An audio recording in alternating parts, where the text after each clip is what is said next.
Buddy, put that thing back in its holster. We haven't gone anywhere. I don't understand. Check out the MichaelDukesShow.com for information on how to get access to the podcast.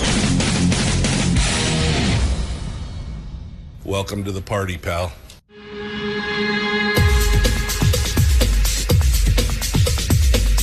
The Michael Dukes Show. The greed and the entitlement is astounding to me. What more could you want from a low-budget radio program? This is a dumpster fire. That was just BS. It is time to get a new perspective. We know just what you need, and we've got just the cure. Open wide and prepare for a steaming hot cup of freedom. I just don't fathom it. The Michael Dukes Show, streaming live across the world. Oh, yeah. Streaming and playing and broadcasting live across the state of Alaska on this, your favorite radio station and or translator. And as the guy just said, around the world on the interwebs at michaeldukeshow.com, where you will find the podcast, all of our social media links, and locations for all the radio stations and translators that we broadcast on. It is the Michael Dukes Show. Welcome to it, Thursday edition.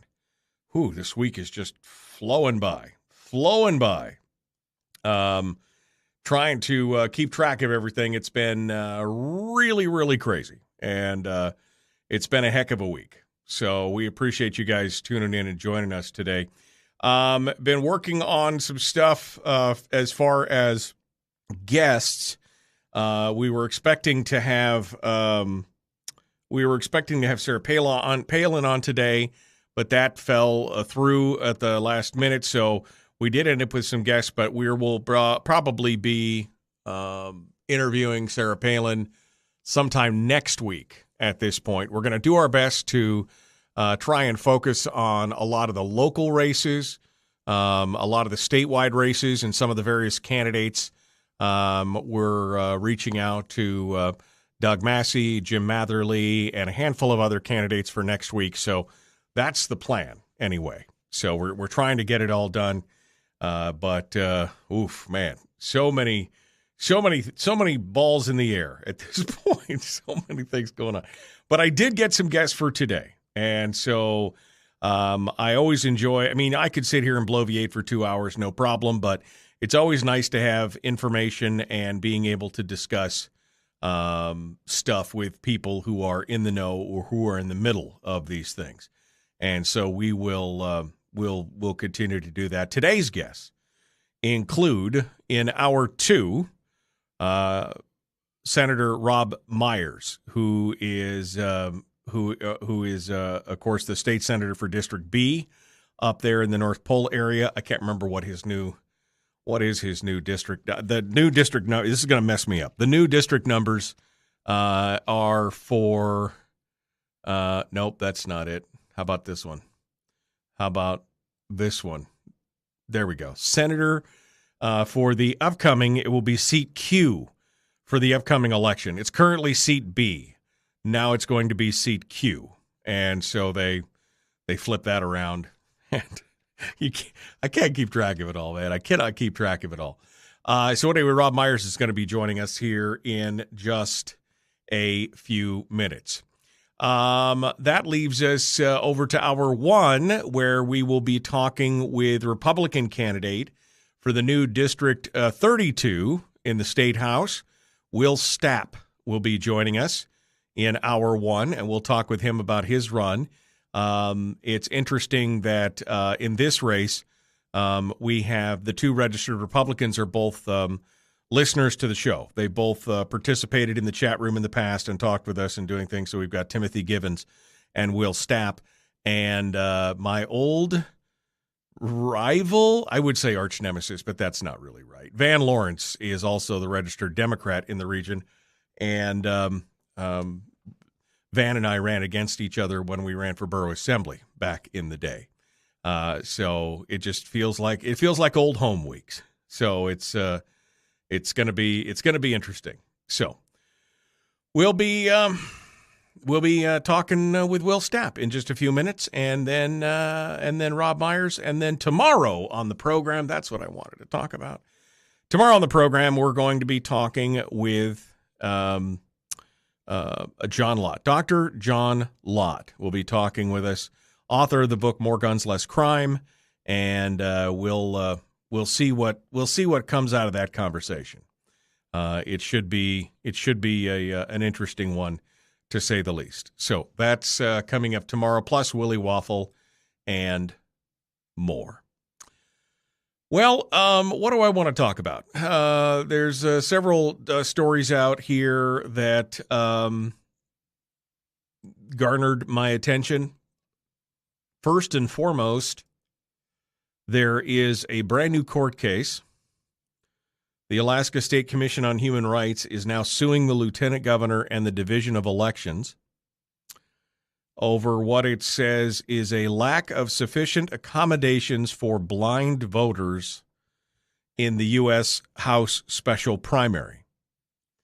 The complaint was filed yesterday in the State Superior Court in Anchorage, and it alleges that the ballots that were mailed to every registered voter in the state for the special primary do not provide for an opportunity to visually impaired voters to vote privately, secretly, and independently. Now, usually what happens is the visually impaired voters will go to a voting location and they have special machines set up so that they can, so that they can still vote in the election. But because this is all mail-in ballots, that is not an option. And even though they do have voting, in-person voting set up at areas around the state, apparently they've only got the visually impaired machines at a handful of the locations. And I guess this is something that I didn't consider when they started talking about the full mail-in balloting. I didn't consider the fact that visually impaired voters would be difficult. Although I guess I would not. I guess. I mean, I don't know. I'm not visually impaired. I don't know anybody who is.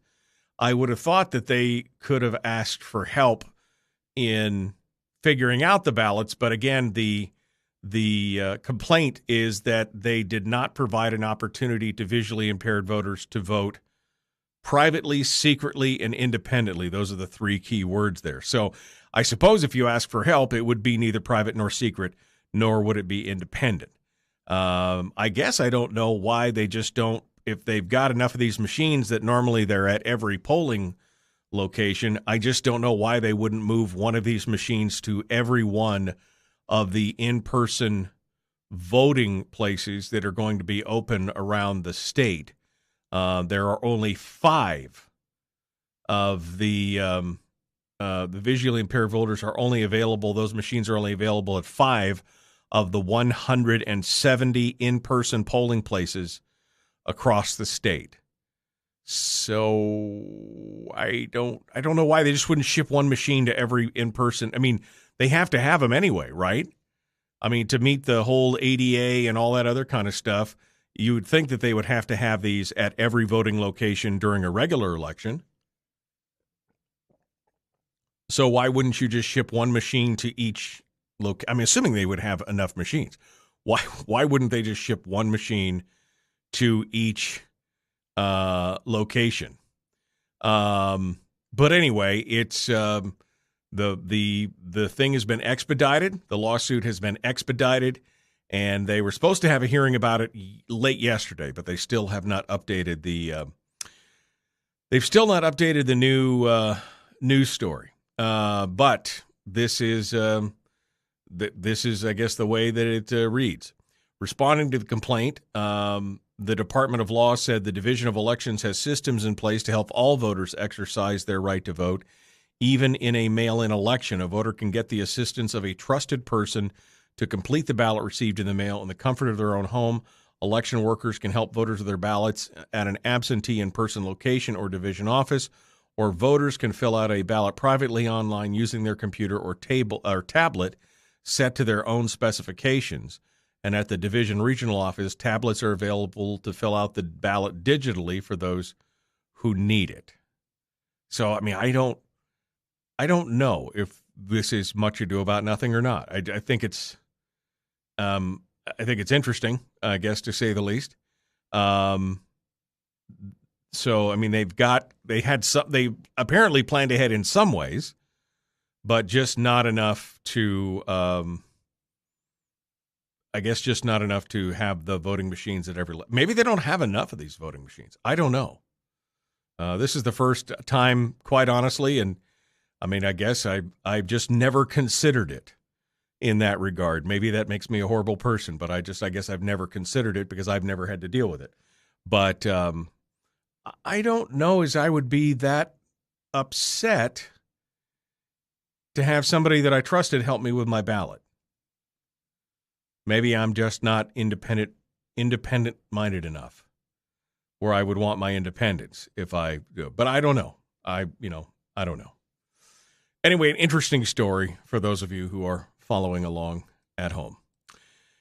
Chris Tuck has now dropped out of the race for his House district.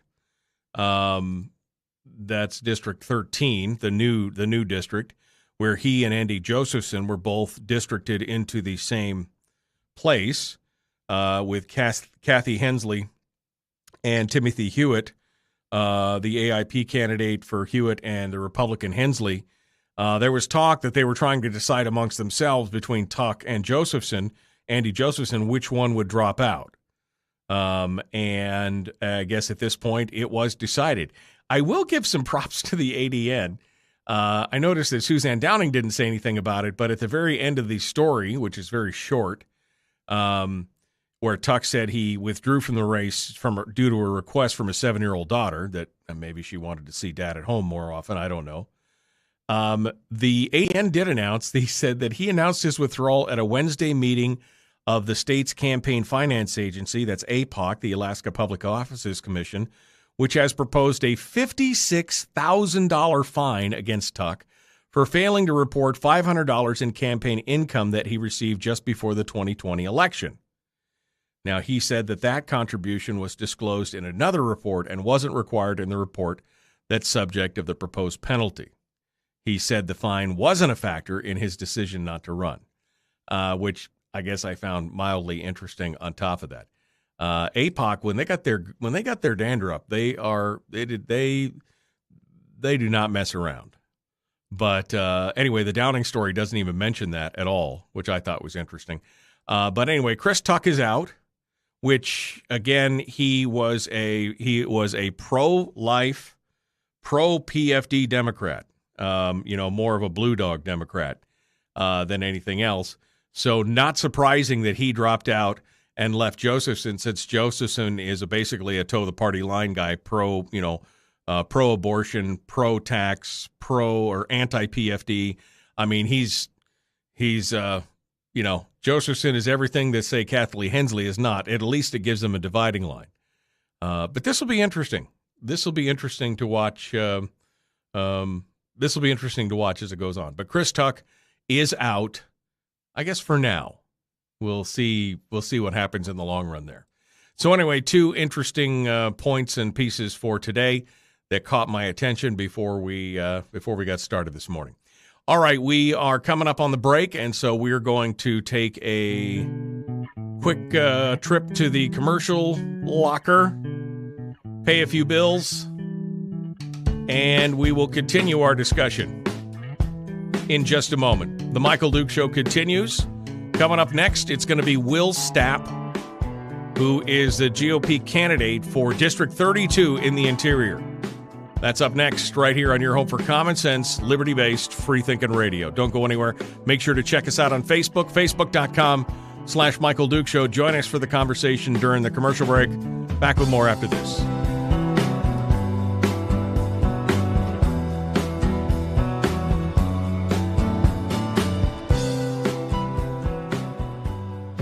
If you missed the show, you can listen to it on your time with Dukes On Demand. Oh, and it's free. Like America used to be. Streaming live every weekday morning on Facebook Live and MichaelDukesShow.com. Okay, we're in the break. And we're getting things all ready. Already. Good morning. Jerica, Greg, Rick, Sandy, Barbara, Edie. Sandy likes my shirt. It's covered in little white anchors. It's very cool. Nice and rainy. Yes, it was. Late notification. Good morning. Serious thunder last night. Lightning downpour. I mean, we could rain. I wanted to just rain. Give me a couple days of rain. Couple days of rain would be just nice. Floyd said he didn't see that coming. I'm assuming that he was talking about the blind thing. Didn't see that come. I see what you did there. Or in this case, I didn't see what you did there. All right. Good morning. Good riddance to Tuck. Tuck was a Raider. Tuck was actually more pro-PFD than most of the Democrats, so I'll take a little bit of umbrage with that. But, yeah, interesting to say the least. 45 folks in the chat room this morning, and there's only been about a dozen of you who have actually sounded off and said good morning. Why are you lurking? Why won't you just say hi? That's it. 2 letters. Hi. Just sit H-I. Hi. Say hi to us this morning. Who's there? What are you doing? Are you just hanging out and watching or what? Oh, you can like it. You can thumbs up it. I see there's a lot of thumbs up and likes and smiles and stuff going through. Or you can hate it if you want. You can be mad. That's fine. There's no respecter of persons around here. But I love it when you say hi. So Seth and Sandy and Juanita and April and everybody else, hi.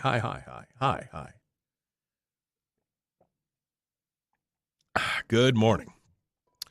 Good morning.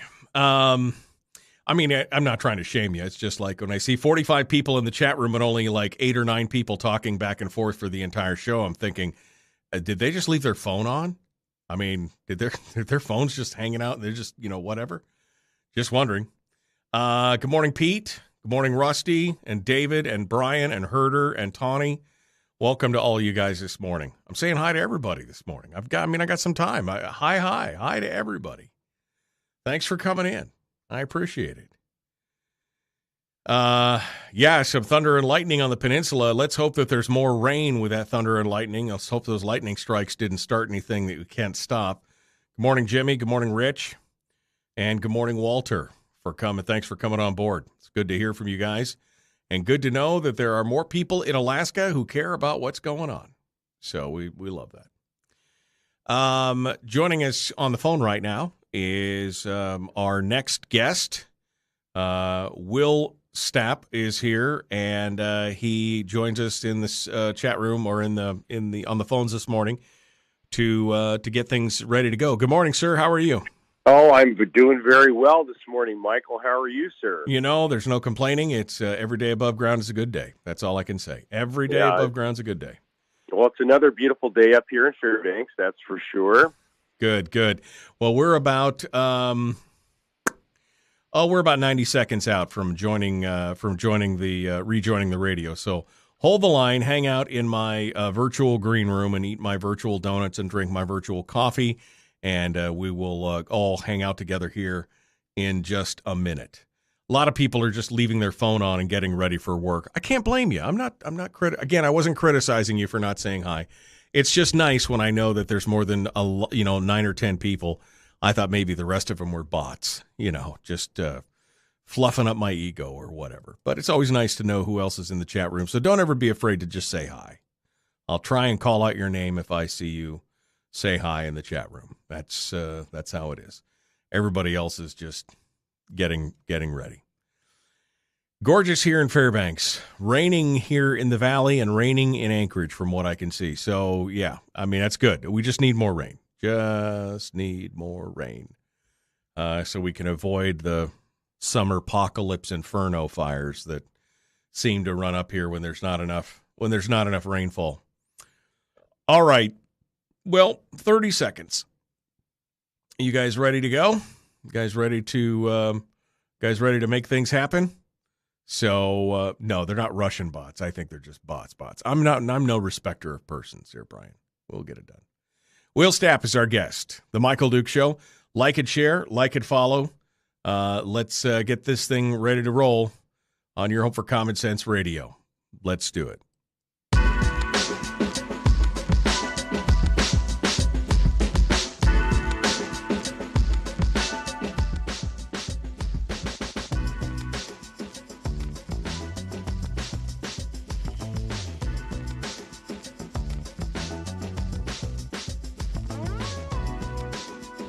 All right, welcome back to the program. The Michael Duke Show continues. We're joined now by our guest this morning, who is the GOP candidate for House District, the newly rechristened House District 32 up in the interior. Will Stapp joins us to discuss his candidacy and his vision for the interior and more. Let's go over to the phones and see what he has to say. We'll start off right here. Good morning, sir. How are you? Oh, I'm doing good, Michael. How are you? Good day today. Good day. It's all the grass is green on this side of it, and I like being on this side of the grass, so it's all good at this point. Yeah, for sure. It's tall up here too. I tell you what. I know you guys have had some beautiful weather. I was up there last weekend, and definitely some beautiful weather up there in Fairbanks. We could use a little bit more. We could use a little bit more of the rain, but we'll see what happens. But let's dive into this, Will. Let's start talking about this. So, I guess first and foremost, we need to know a little bit about you and where you come from. Other than you have a tremendously good taste in radio listening. What is your what's your background? Where you come from? Well, Michael, I tell folks I grew up in Seattle area. I grew up in the city of Kirkland, which is now made famous by Costco. I had kind of a rough childhood. My mom died when I was 7 and my dad wasn't around. So I was raised by my grandparents. And I tell folks, when you want to be a rebel and you grow up in Seattle, you vote Republican and you join the Army. So when I was 18, I graduated high school in 2006. And that documentary film series, HBO's Band of Brothers, had come out. So I wanted to be a paratrooper, and I wanted to be in the infantry, and I wanted to go fight in the Iraq War. So I did all those things. So I enlisted in the Army and the infantry, and my first duty station was Fort Wainwright, Alaska. Oh, wow. That's a shock. That's a shock for a kid from the Seattle suburbs. Yeah, I got off the plane in November of 2006. It was about 28 degrees below zero, and I was still in shorts and a T-shirt because I just finished the airborne school at Fort Benning, Georgia. So, yeah, that's a shock to the system as well. So you eventually came back to Alaska. Is that the? I did actually. Probably kind of similar story. I had the opportunity to volunteer to go fight in Iraq at the beginning of 2007. So I deployed with the Airborne Brigade in Anchorage. So I was in 3rd Battalion, 509th Parachute Infantry Regiment. I was a machine gunner. I fought in Fallujah there in northern Babel province. I was wounded in combat in the summer of that year, and got back from my first tour, met my wife. My wife is Alaska Native. She grew up in Wasilla. So I ended up doing another deployment to Iraq in a different unit. And then my wife has a big Alaska Native family. So we moved back to Alaska when I got out of the Army at the end of 2010 and got into the insurance industry. So that's what I do now. I've been an insurance agent, employee benefits, and stuff like that for over a decade here in Fairbanks. So nice. Well, so I guess the big question that I like to ask first-time, political candidates is when exactly did you lose your mind? What made you decide to jump into this madness that is politics? Was it cumulative? Was there one thing that broke the camel's back, so to speak, the one thing that pushed you over the edge? What made you think that this was a good idea? Yeah. Well, I used to jump out of planes, so, I have a tendency for doing crazy things. So I tell folks, I've been in politics in Alaska helping out on stuff for a long time. First campaign I worked on was 12 years ago.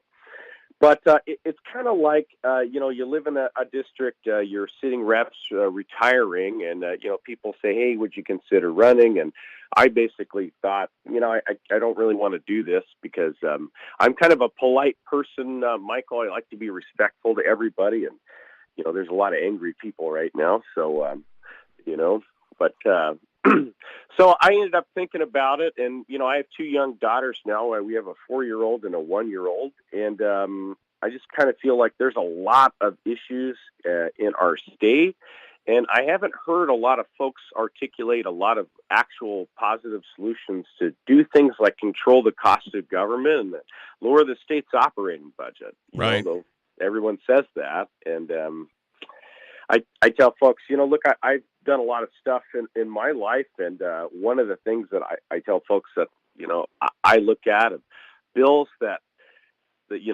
Senate looked at back in 2014 to really control healthcare costs and looked at public sector pooling, and these groups, they funded studies, and they paid these consulting firms hundreds of thousands of dollars in order to find ways to save money on the state's operating budget, and then none of that stuff ended up getting done. So, right, because this is the Alaska study industry, where we study the study that we studied before, and we're going to hire another person to study those studies as well, and we just kind of get baked in this analysis paralysis where we pay people to do. It's the whole issue of the fiscal policy working group this last summer. They did a tremendous amount of work in a very short period of time, and then the legislature ended up doing absolutely nothing with all the work that they came out of this bipartisan committee that was unanimously approved at the end, and they all came back and said, that was nice, here, let me put this in a drawer. And that seems to be the constant problem out there, is that we get stuck in this analysis. So we look like we're doing something, but we never actually solve the problem. Now, Will, you're running for the seat that this is Steve Thompson who's retiring, right? So it's downtown Fairbanks out to Fort Wainwright, and is that right? It's actually the east part of Fairbanks. East part of Fairbanks, yeah. Okay. Fort Wainwright and Badger Road, and in redistricting, it basically goes all the way down the Richardson Highway to North Pole now. So. Okay.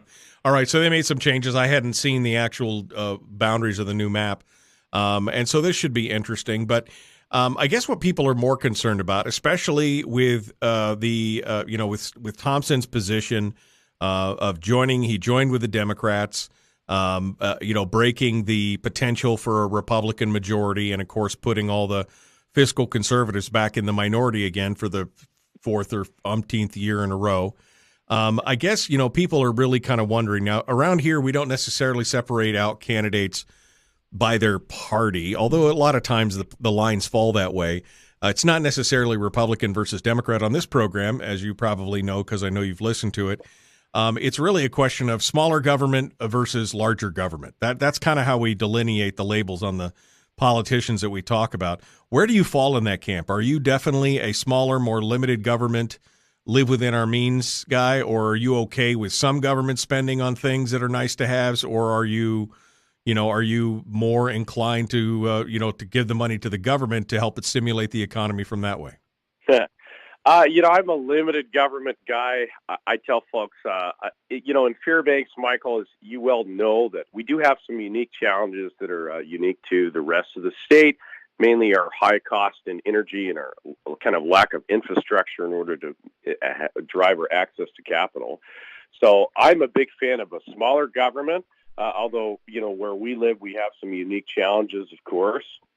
But, look, and I do listen to the show, and I tell folks I listen mainly because I like hearing new ideas from folks, and I like to learn how to articulate things. But I'm going to disagree on some of the positions of some of the guests that you have on about how to fix some of the fiscal impasses. But government can be smaller in our state. It should be smaller. Since I've lived in Alaska, and I came here in 2006, our state has continually grown its size and scope of government, and that's irrespective almost of good fiscal years or bad fiscal years. So, It's interesting you say that because, I never agree. I never expect anybody to agree with me 100% of the time, or with any of the guests 100% of the time. In fact, I disagree with some of my guests on a lot of the things that we talk about over the course of time. Maybe it's in subtle shades, but that, nobody's ever 100% in agreement. What specifically sticks out in your mind here, again, as you say that, you disagree with some of the solutions. What are the solutions that you disagree with, and what would be your remedy for those? Yeah, sure. I mean, look, so the biggest thing that I tend to think about when it comes to state spending is adding control mechanisms on the government, right? So I'm a big fan of Rep. Kaufman's and Senator Myers' spending cap bill, one on the Senate side and one on the House side. They're variations of each other. But the issue I have, and I'll mention, to your famous guests on here, when it talks to what's our long-term strategy in reducing the cost of government as we look at the permanent fund dividend program. Mm-hmm. I think that the PFD is an excellent program, Michael, but I get a lot of pause when I hear folks who say that we should impose an income tax or we should impose a sales tax in order to have the program at a current level. Does that make sense? Right? So I tend to think that the dividend is an excellent program. There's a lot of historical background to that. And I went to school at UAF for history, so I know a little bit about that. But I really am cautious of folks who argue, as even the fiscal working group argue, that we should have some sort of a broad-based tax in order to have the permanent fund dividend. And I know that's probably not super popular, but that's where I'm coming from. So, well, let me ask you this. I mean, the dividend, as it was, you could see in the intent language when they set it up and everything else, you can see that the dividend was intended to be paid first. Right? The dividend was supposed to be a simple transfer.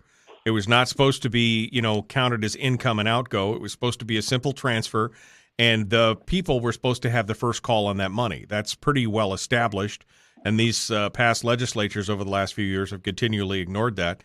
The problem is that if you paid the people first and followed the law, okay, the problem is that there wouldn't be a whole lot of money, there would be not enough money left over for government and the things that the politicians want to do with government to make that work. And hence they have instead taken the money from the PFD. And here's the thing, Will, we've already got a tax. We've already got a tax by them taking portions of the PFD. It is a broad-based tax that disproportionately affects the lower income, the lowest 50% of income earners in the state. So, we could talk about not having a new tax, a broad-based tax of sales tax or income tax or flat tax or whatever poison you'd like to pick there. But the bottom line is that there's no political will to follow the law as it's currently written to pay the people first, because they know that it would leave them short on many of them, maybe not this year with all the extra money that they had, but generally speaking over the last 7 years, it would have left them short to do all the magical things that they wanted to do with government money. And that's part of the problem. Yeah, certainly. A lot of those things I would say are right on the money, Michael. But I'm a stubborn guy. I love your show, but I'm gonna push back on the concept that I hear all the time, that the PFD reductions, which again I don't agree with. I would rather see the cost of government reduced in order so we didn't have this problem. But reduction in the dividend program is not a tax on residents because of the nature of the money. You don't tax people to get the dividend. The dividend is a program that the state pays out to residents that allow them to share in the state's oil wealth. And again, I think it's an excellent program. But we're playing a little fast and loose with language when we try to make that argument, because we're not going to equate the two things, and mainly because when you pay tax on the dividend, the IRS, they don't look at the money the same, and they don't look at it like a dividend. They look at it like 1099 miscellaneous income. Does that make sense? Yeah, but again, the whole point here is that this is not a thing where the state gives it to us because they're being generous. This is Alaskans own the resource. I mean, we're a unique critter, right? Alaskans own the resources in corporately. They own it, collectively. And so this was a way for them to reap a benefit from their own resource. That's like saying I've got a 401k or some kind of investment portfolio, and I receive, the dividend from those investments or from that 401k. But because they've decided to keep some of it, that's essentially not technically, maybe you could boil it down into the different languages, but it is a de facto tax, if nothing else. They're taking the money that is intended and by law should be yours. By statute, you're supposed to receive by statute a 5-year rolling average percentile of the earnings of the permanent fund. That's what the law says. So instead, they've decided to take that. It's a de facto tax. Yeah, so you're definitely correct, Michael, when you talk about legislators in Juneau not following the law.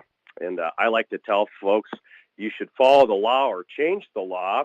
But, because of the nature of how much politicians in Juneau have spent out of our savings account, i.e. the CBR and the SBR, and because of how kind of lucky our state is with high revenues right now due to a massive oil price, it poses the state an opportunity that we might be able to actually impose the cost reductions that our state needs to kind of ensure that our government stops growing exponentially. But I don't see any way long term, because of the nature of the draining of the state savings, that we can get to a long-term fiscal plan with a sustainable budget without either changing the dividend formula or imposing a new broad-based tax. And I think most of your guests would probably agree with that statement. All right, well, let's take a break here. We're up against it here. I want to continue this conversation. Will Stapp is our guest, GOP House candidate for District 32. We will continue in just a moment. Don't go anywhere. We'll have some more questions and discussions for Will when we get back. It is The Michael Duke Show. Common sense, liberty-based, free thinking radio. Don't forget to check us out on Facebook and YouTube. If you haven't gone out to YouTube yet and put my name in there, I would ask that you do so, and then like or subscribe and ring the bell there. We need to get 1,000 subscribers on YouTube so I can take it to the next level. Back with more and Will Stapp right after this, The Michael Duke Show.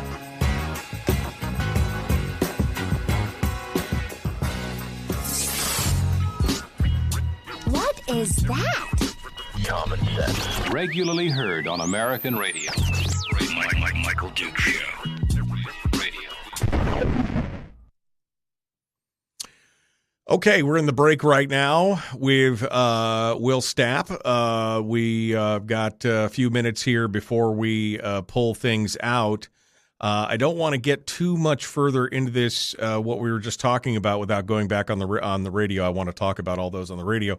So let me see here. What else have we got here? Will, let's talk for just a minute about the Charter of Changes. Now, I don't know if you've listened to the show long enough to understand what those are, but those are the 4 changes that I think need to be made in the state and in the way that we run things in the state to bring Alaska back on track. Are you familiar with the Charter at all?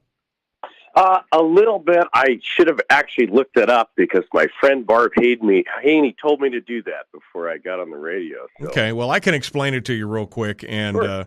And we can go through it. So there's 4 basic changes that I suggest. It's change the players, change the venue, change the rules, and change the funding.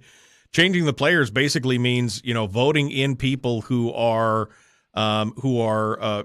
sympathetic to smaller, more limited government, rather than voting in people who are for larger, broader, more government spending, taking the PFD and those kind of things.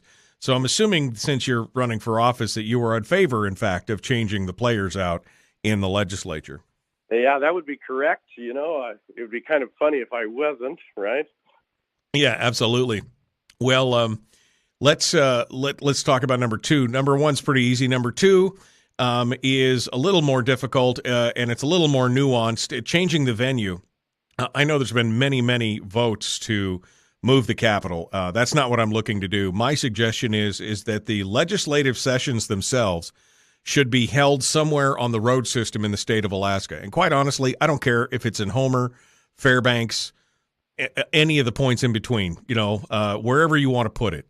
Someplace where, 90% of Alaskans can climb into a vehicle and just drive to their legislative sessions to participate in the process. That's one of the big problems we have in Juneau is that everything's so gridlocked down there.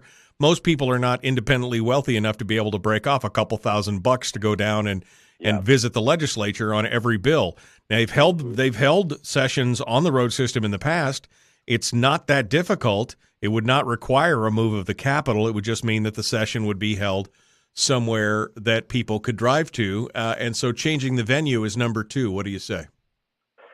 Absolutely, Michael. I tell folks, I travel all over the state through my job. So I've been, I've done a week in Juneau, and a week in Juneau in the legislative session is going to cost you about $2,400, by the way. Right.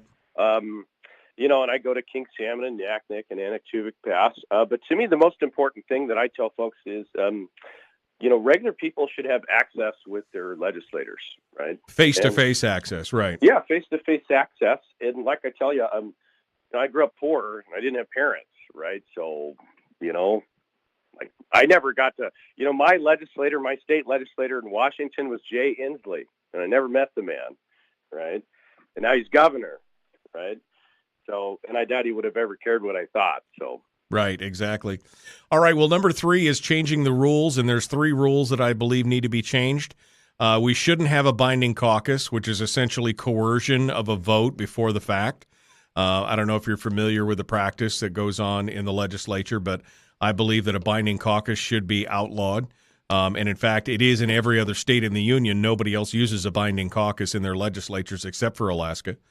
The second rule is the conflict of interest rules. I believe we shouldn't have people who have a vested interest in an industry voting on it. For example, I would not expect that you would vote on issues that pertain to health care or insurance costs, those kind of things that might benefit you in that regard. And the third one is the Open Meetings Act. They require that every elected body in the state, except themselves, comply with the Open Meetings Act. And that's for groups or committees or bodies that are as small as 3 people. And I find that infuriating that they've basically exempted themselves. What do you say? So there's some nuance, I think, to the last part. I don't quite understand why they would exempt themselves to, the Open Meeting Acts and, of course, billing on stuff. I would say in big principle, I certainly agree with everything. Somebody did explain to me, and maybe it's how they do conference committee for both bodies at a budget, that's why they didn't have them exempted from the Open Meetings Act. So there was a reason, but I forget what I was told because I did ask that question before. So. Okay, so in principle, you're agreed down to number 3. Number 4 is changing the budgets, and I believe we need to change the way that we budget in this state. I believe it should either be zero-based, meaning they have to justify every expenditure again every year, or at the very least, it should be a 5-year rolling average of the revenues we've received over the past 5 years. That would be a good starting point for the budget instead of just picking numbers out of the air. What say you quickly here? Yeah, I'm probably going to have a more. I agree to your points. Mine's going to be a lot more technical, though. I think, Michael. Okay. I'm actually going to argue that Alaska needs a spending cap that's indexed to the private sector GDP. And well, I would agree. Hold on a second, Will. I would agree with that. But I think we're talking more about the budgeting process. But hold the line. Here we go.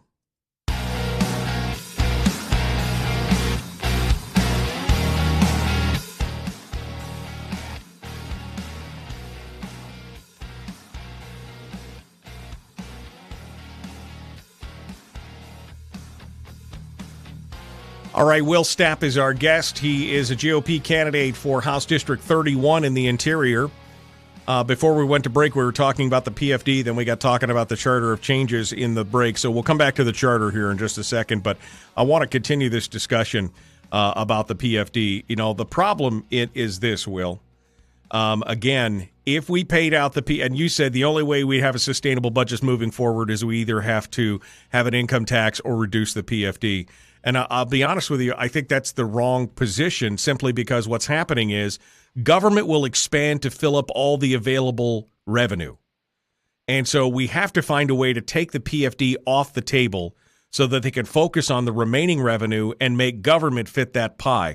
The problem is that by leaving the PFD on the table and allowing them to choose willy-nilly or to reduce it now or do whatever, it's eventually they will reduce it to zero because government will continue to fill up and expand to consume all available revenue. And that's the problem here. If let's just say we cut it down to a 50-50 POMV. Well, in 5 years, they'd say, well, we need to take more because we've got more expense. They're always going to fill this up. We need to put the PFD out of reach into the Constitution and get it off the table so that they can focus and admit that they have a problem. Yeah, and I love you, Michael, but there's certain aspects of that argument that I respectfully disagree with. Point number one that I would make is I think government is always going to continue to grow when you elect people who aren't going to be serious about sustainable budgets, and the government always finds a way to spend money. But even if you move the PFD into the Constitution and you replace that with a broad-based tax, all you've effectively done is given the government access to new revenues in order to continually grow through a different avenue. So you don't really solve the problem that way, because if government has access to new revenues, they always have new avenues to continue to grow. But now some of those same people who have been against the tax because it would affect them so harshly have more skin in the game, and instead of being all about the government spending money on programs and contracts and everything else, all of a sudden they're like, well, wait a second, that's going to hit my bottom line personally, when it never did before because it was really only affecting the lower income families proportionately. And now they're like, well, wait a second, now you're going to take 5% of my overall income? Whoa. That could put the brakes on it. So that's a good argument. I think Senator Schauer makes that argument well. Correct me if I'm wrong, I believe. But, I tell folks I grew up in the liberal state of Washington, which isn't too far from the liberal state of California. And if taxes caused people to vote Republican, then California would be voting Republican. And unfortunately, when the government gets a lot of access to new revenues, they find ways to divide up people into different groups and provide new services. And when they do that, just like Ronald Reagan said, the longest thing to eternal life that you and I will ever see here on earth is a government agency. So. And, I agree with that. Again, putting the PFD off the table, though, would at least ensure that Alaskans are getting their share of the oil wealth and give them the ability to do with that money what they need to keep their families going. This is again, a difficult situation. So I'm assuming that you're not in favor, based on what you're saying right there, I'm assuming that you're not in favor of constitutionalizing the PFD at the current level, or do you support the formula as it's written now? I mean, would you fight to have them follow the law as it sits right now? I certainly believe legislators should follow laws in the book, Michael, but I think you should follow the law or change the law, but I am not in favor of constitutionalizing the dividend payment. And the reason is I think that if you go down that road, as important as the dividend is, you're going to look at other people who are going to want to constitutionalize other statutory funding formulas in our state. So when I read the State of Alaska Constitution, I see specific funding language for education.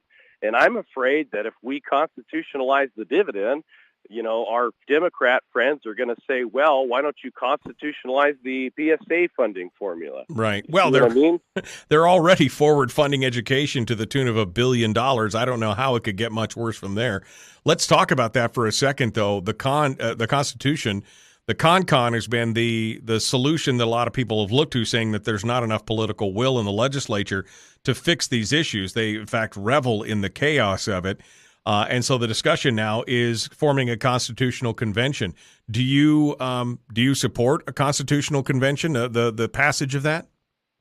Yeah, if the voters of this state pass a constitutional convention, I will don my armor and go to a battle for them, Michael. But I think a constitutional convention is a process that is fraught with risk, and mainly because I look at our ideological opposition, and they look better organized and way better funded than we are.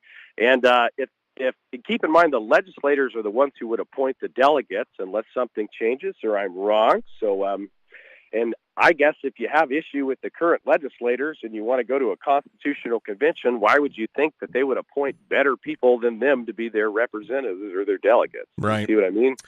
I see what you're saying. So you don't personally support the con, but if it was passed, you would exercise your duty, is what you're saying. Absolutely. Okay.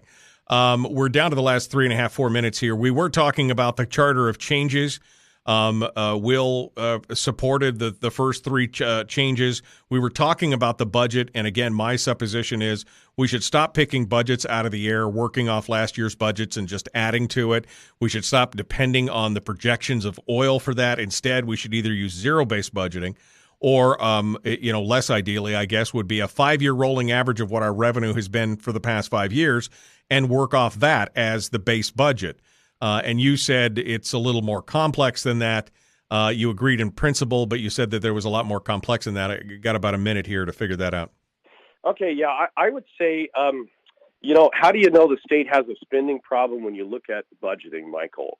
In the scenario that I usually tell folks is if I took oil taxes out of the picture and I took the POMV draw out of the picture, I asked myself how much money could the state of Alaska raise through the highest income tax and the highest sales tax in the nation, all right? So if we didn't have our current revenues and we had to impose large broad-based taxes, what is kind of the number that we would get if we had the highest taxes in the nation? And you can only really squeeze about $2.5 to $3 billion in revenue in this state because of the nature of the population and income disparity if you have the highest tax in the nation. Right. And as you well know, we spend way beyond that. Right. So that's a really terrifying position to be in. So I tell folks, if we're going to be able to do this for the future of our kids, you have to really sit down and think about how we're going to balance these spending needs versus balance these spending wants long term. Right. Okay. All right. I'll give you the last minute here. We're just over a minute left for your elevator pitch on why people should vote for Will Stapp for House District 32. Oh, sure. Well, I tell folks, I think I'm a pretty sensible guy. I've been a conservative my entire life. I've active in conservative causes, and I do a lot of volunteerism and public service in this town. Like, to me, I tell folks I volunteer down at the rescue mission. I've been in Rotary for 10 years. I do fundraisers for Food Bank and ring the bell for the Salvation Army. And I think if you want to be a good representative, you're going to care about people, and you're going to want to be a good civil servant. And that's something that I've believed in my entire life, Michael. Okay. And why I joined the Army. So. All right. Will Stapp for Alaska is his website, willstappforalaska.com. Will Stapp, thank you for coming on board and joining us this morning. We appreciate it. Thank you. All right, folks, we're out of time for this hour. We got more coming up. Robb Myers up next. The Michael Duke Show, Common Sense Radio. Will give you one final bite at the apple here in case there's something I missed, something that I didn't talk about that you wanted to hit on. I did want to mention some things, right? So number one, full disclaimer, John Coghill is a friend of mine. A lot of folks support me in my campaign up here. Mm-hmm. But I know John through my work at the rescue mission, and I did want to let your listeners know that obviously, John and I have fundamental disagreements on some of the things he did in the Senate, a la SB 91, etc. But John is a really good man, and I do want your listeners to know that. Like, if you come to Fairbanks and you want to find John Coghill, all you got to do is go to the Fairbanks Rescue Mission, and John's going to be working down there helping people who don't have a lot going on. Right.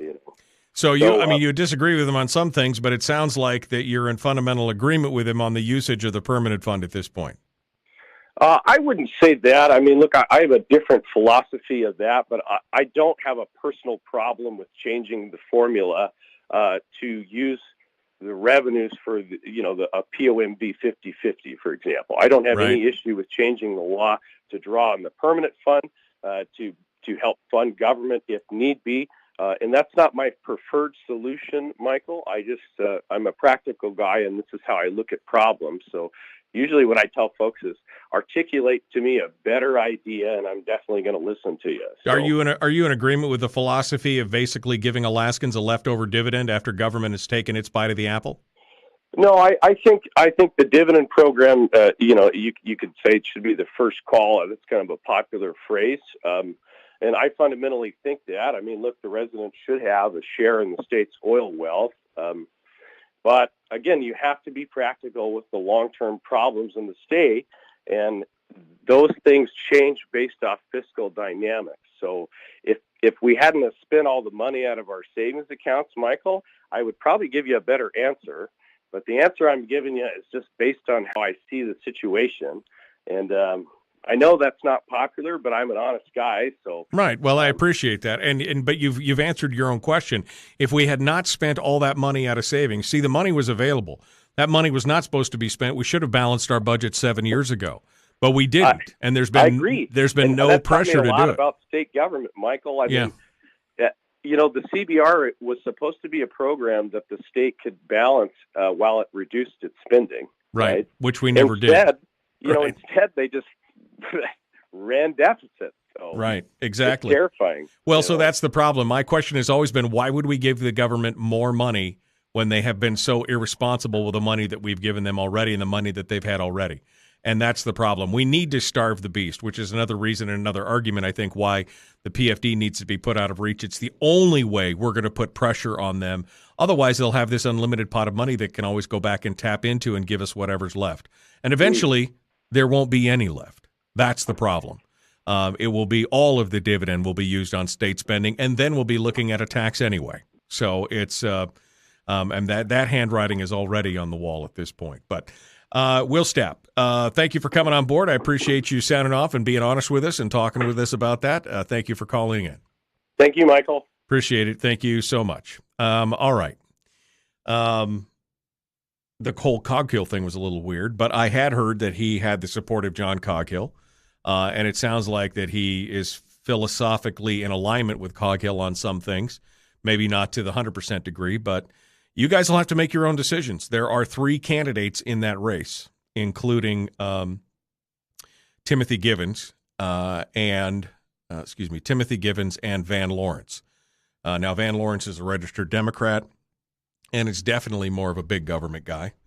But, we'll have to get Timothy Givens on the program as well to talk about that, to see what comes out of it. But an interesting conversation, to say the least. And again, I think if somebody doesn't fundamentally understand the ownership aspect of the thing. Oh, hold on. Robb Myers is calling me here.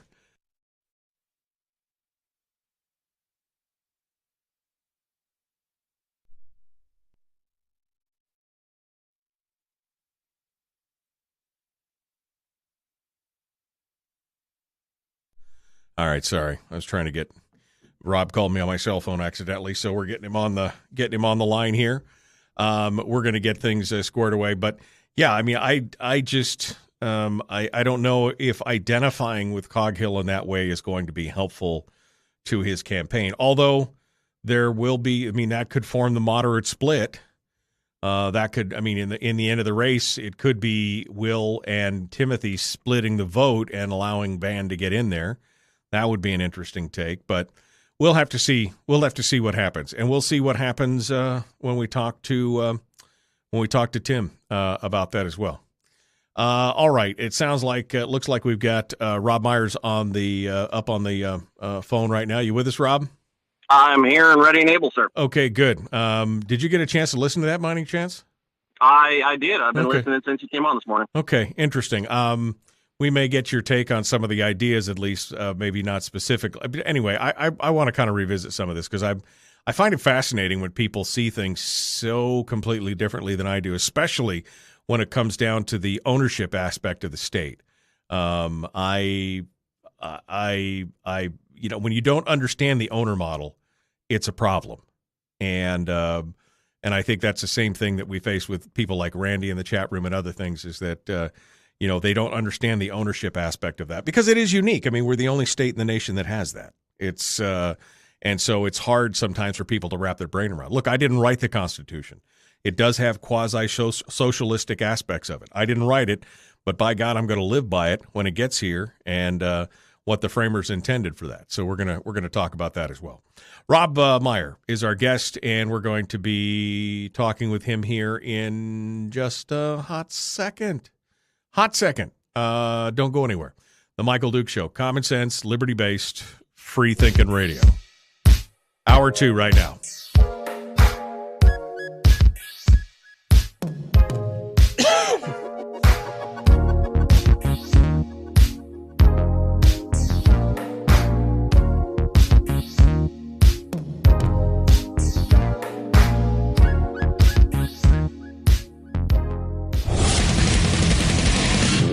Buddy, put that thing back in its holster. We haven't gone anywhere.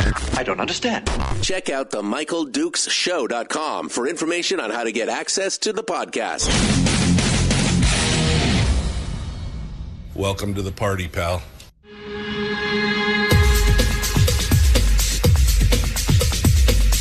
The Michael Dukes Show. The greed and the entitlement is astounding to me. What more could you want from a low-budget radio program? This is a dumpster fire. That was just BS. It is time to get a new perspective. We know just what you need, and we've got just the cure. Open wide and prepare for a steaming hot cup of freedom. I just don't fathom it. The Michael Dukes Show, streaming live across the world. Across the world on the interwebs at michaeldukeshow.com, where you'll find everything, including the podcast and social media links, and across the state of Alaska on this your favorite radio station and or translator. Hour 2 of this Thursday edition of the Michael Duke Show. Thank you for coming in and joining us. We just finished up with Will Stapp, who is a GOP candidate for District 32 up in the interior. If you missed it, you can always go back and watch it on Facebook or listen to it on the podcast. It's an interesting conversation in that regard. But now we're changing gears. We're still up in the interior, but now we're moving out more towards the North Pole area, my old stomping ground. Joining us on the phone right now is our guest, GOP State Senator for District B until January. Then it becomes District Q. It is Robb Myers, who joins us right now for our discussions. Good morning, Robb. How are you? Oh, good morning, Michael. Still waking up a little bit. Work had me up late yesterday. I didn't get home till about 11 o'clock last night. Oh, sorry about that. I appreciate you coming on and sacrificing a little bit of shut-eye for this. I appreciate it. So, Robb, I guess you just said you'd listened to the show this morning.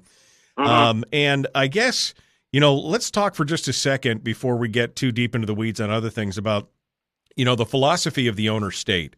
And this is such a unique proposition. A lot of people have their a hard time wrapping their brains around it because we are a very unique state in that all resources are collectively owned corporately by the people. And that was a problem. I mean, Hammond saw it in the first few years after the oil boom started. Statehood was still, within people's lifetime, and they saw the oil boom take off. And they saw the out-of-control spending, and Hammond and company said, look, this is all corporately owned. We've got to find a way for people to have a share of that wealth instead of giving it all to government and letting government run amok. And that's why they created the permanent fund dividend. That's why it was first call on the money. That's why it was supposed to be a transfer, not an appropriation. And people still have a hard time wrapping their heads around that and understanding that first call, that there was a reason for that. Give me your thoughts on that. Well, what I keep going back to is what happens when governments own resources like ours does technically on paper. If you don't have it as the government owning the resource in trust for the people and the government just owns it outright, what happens? Well, we've seen some of that already in our state. We had the mineral rights go to the state at statehood with the statehood compact. And for about the first decade or so, oil made up about 15 to 20% of our state revenue. It was a nice supplement, us being a very small population state, not a lot of economic activity. It was a nice supplement to the state budget. And then when oil got discovered up on the slope, all of a sudden oil jumped up to 90% or so of our state budget. And that's with our state budget jumping up by about 4 times as to what it had been, and it's grown, some more since then. Right. And it's just crazy, because if you give the government access to all of that money, government, as you said earlier, government will expand to fill and spend all of that available money. And so, you need to solve 2 problems there. One is, how do you keep government small? And you do that in part, as you said, by starving the beast. And the second question is, how do you grow the economy outside of the oil industry and outside of government? And what you have to do that is you have to take some of that natural resource wealth and funnel it to individuals, so that individuals can make their own best decisions of how that money should be invested and how it can expand outward. If you look at other states, whether you're talking about something like Texas or Pennsylvania, where individuals can own subsurface rights, that is what has happened. They have taken that money and invested it outward and expanded the rest of the economy outside of the oil industry, and they've done it at a better job than the government would. Right. So you see both more diversity and you see larger growth, and it comes down to the power of the individual. If you don't harness the power of the individual, everything's going to be stagnant. Well, and you're a student of history, and you've done some interesting research. I mean, I had talked about it for a few years, but you really brought it into focus. People have to remember that the first time we received a royalty payment in the state, and the royalty payment was around $900 million, almost $1 billion, like right out of the blue. The state budget at that point was $160 million. That was the whole state budget. So they received a royalty payment that was 5 times what the annual state budget was. And of course, if you you actually did the math and extrapolated that budget out and said, if they had just stayed at that state budget rate and extrapolated out for inflation and regular growth and everything else, we'd only have a budget of about I think it was $2.5 billion or $2.7 billion or something like that. Yeah, it was something close to that. I'd have to go find my numbers again. They're sitting on my computer somewhere. But yeah, I mean, but here we are at a $5.5 billion spend. This year was $6+ billion spend with everything that they were doing. And they act like, well, this is the smallest possible government we can live with. It's only gotten to this point because, again, government will expand to consume all available revenue. And that's what happened. Yeah, no, that's absolutely the case. You give government the access to the oil money, and this is what you end up with. You end up with government growth. You go back to when they first created the permanent fund itself, and Hammond wanted it to be 50% because rather than 25% of the royalties, because he saw exactly that problem, that the government would just take all the money and continue to spend it as fast as possible. And so he wanted it to be 50% going into the permanent fund. And he had to do arm twisting just to get 25% because the legislature didn't want to give up the access to the money. Right. So you want to stop it. Yeah, no, absolutely. And I think that's why people have such a hard time with the idea of ownership and first call and everything else. Starving the beast is really the only solution. Now, would that force them, as even Will just supposed in the last hour, in your mind, would that force them to look at taxes? I mean, I think the potential is there, but there's also the political ramifications of trying to pass an income tax when people are like, well, wait a second. Maybe we should now seriously look at cutting the size and scope of government. And that, I think, is one of the problems. I mean, that's one of the things that needs to happen. Right. And a lot of when you would get a tax would depend heavily on what kind of circumstances you were in. If we, for example, last year when oil prices were in the tank, if we had said, all right, we're gonna go ahead and constitutionalize the PFD last year, and even if we did it the 50-50 model instead of the statutory model, then yeah, we would have turned into a tax right away. But if we do it this year or next year, would that happen? Probably not right away. It may in the future. It might. If I remember right, Brad Keithley did the numbers and said if you did the 50-50 model, you wouldn't fall back into deficit at current spending levels until about 2027. So that'd give us a couple of years to look at it and say, all right, are we going to reduce our spending or are we going to institute a tax? And that's going to be the argument within the state. And again, as I've said before, that's an argument that every state has, and we shouldn't necessarily shy away from it because, what what other reason do we have to reduce our state spending right now other than to take the money away and to threaten people with saying, well, either reduce spending or we're going to take it out of your pocketbook. And it's a significant problem that we've run into and we've ignored for so stinking long. And we have to face up to it. If we want a smaller government, then let's look at people and say, well, if you want a larger government, then you have to pay for it. Right. Well, and I think you're right. I think it's not an argument that we can shy away from. And it does, as Brad Keithley talked about, it does put skin in the game for every Alaskan if it's a broad-based task, instead of just passing it on the bulk of the burden on in a percentile argument to the lower 50% of income earners in the state. They're disproportionately being affected by this at this time. We were talking about whether or not that we're currently taxed. I mean, my argument is it may not be an official tax, but it is a de facto tax by taking those monies that are owed to Alaskans by law, to taking those monies and using them for government. That is a tax. Whether you want to say semantically it doesn't match exactly, but it is a de facto tax. There's two definitions of tax here, and this is part of the problem that we run into with the discussion.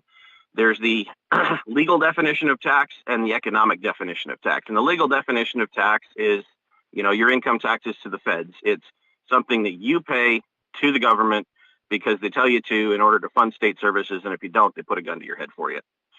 That's the legal definition of tax. The economic definition of tax is taking the money out of the economy, and whether that's done through a straight legal tax or it's done in some other manner, it's the economic definition of a tax. And I think one of the things that we have to face up to in this state is that we can make arguments about freedom and about what government has the power to do with a legal definition of a tax, but with what government is able to do with the money later from an economic definition of a tax, even if it isn't necessarily a legal definition of a tax, might actually be worse, because if a government can grow without having to look at its citizens and without having to pay attention to what's going on in the rest of the economy, that might actually be worse. If you look at a government, normally for a government to grow that is funded through regular taxes primarily, it has to have two things. One, it has to have some trust of the people that it is going to spend the money wisely, and it's going to spend the money largely how the people want the government to be spending it.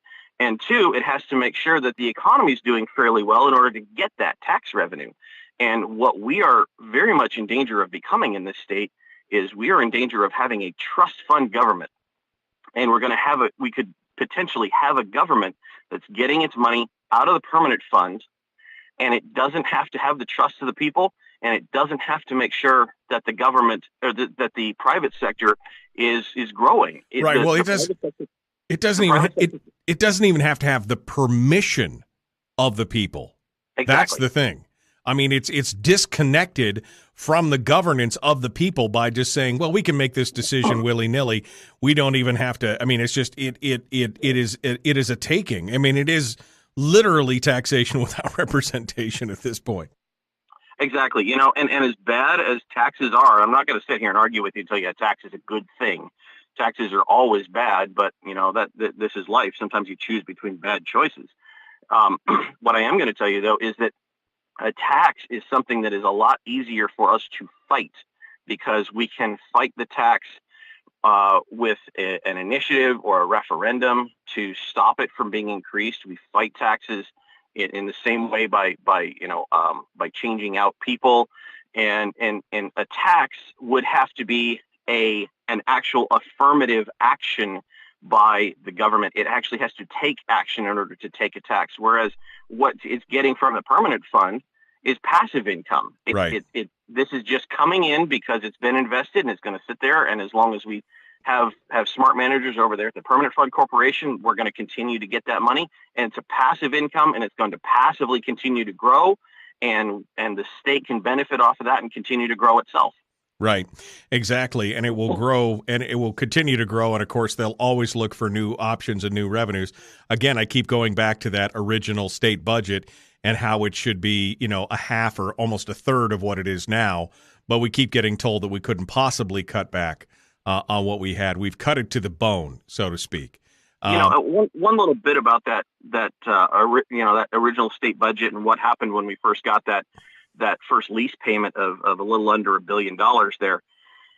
It's a little instructive to me. So they took that first $900 and some odd million and they threw it at the bank, and then they started spending it, pretty quickly. And at first, the oil company said, "Oh yeah, we're gonna get the pipeline up and running. We're gonna have oil flowing by about 1972." And then you run into the lawsuits, you run into engineering challenges. They don't finish the pipeline until 77, which means that the state doesn't start getting the royalties directly off of the oil until then. But the state had already taken that $900 million and spent it so dang fast and had not paid attention to what else was possible down the road that by about 1974, 1975, they were running out of money again. So they looked at the oil companies and they said, "Hey, we're going to put in this little temporary reserves tax because we can't figure out how to drop our state budget down. We're spending so stinking much money, and y'all are taking so long getting this pipeline going that we're going to just institute this temporary tax, and then we'll get rid of it, and then we'll start getting the royalties and the severance tax instead." And so that's what happened is they had 2 years where they funded the government off of this reserves tax that they had because they had run out of that early lease sale payment. Right. They'd grown the government to the size of the revenue they were expecting, and it didn't show up, and then they were in a panic. Exactly. Yeah. No, I mean, again, this is the short-sightedness of government, and that's what, that was kind of what Hammond's comments were at the times, that they went through that money so fast it made drunken sailors look bad, and that is the nature. That is the nature of government. Robb Myers is our guest, GOP state senator from District B, which is going to become District Q here. The election season is open. He's running for re-election. We're going to talk with him about some of his ideas, what he'd like to see in the legislature moving forward. We're going to continue with him here in just a moment. We got more coming up in just a second. Our continuation of our discussion and more. Don't forget, you can join us out on Facebook, facebook.com/Michael Duke Show if you'd like to be part of the chat room. We'll have conversations with Robb during the break, and then we'll be back with more Robb Myers right here on the Michael Duke Show. Common sense, liberty-based, free-thinking radio.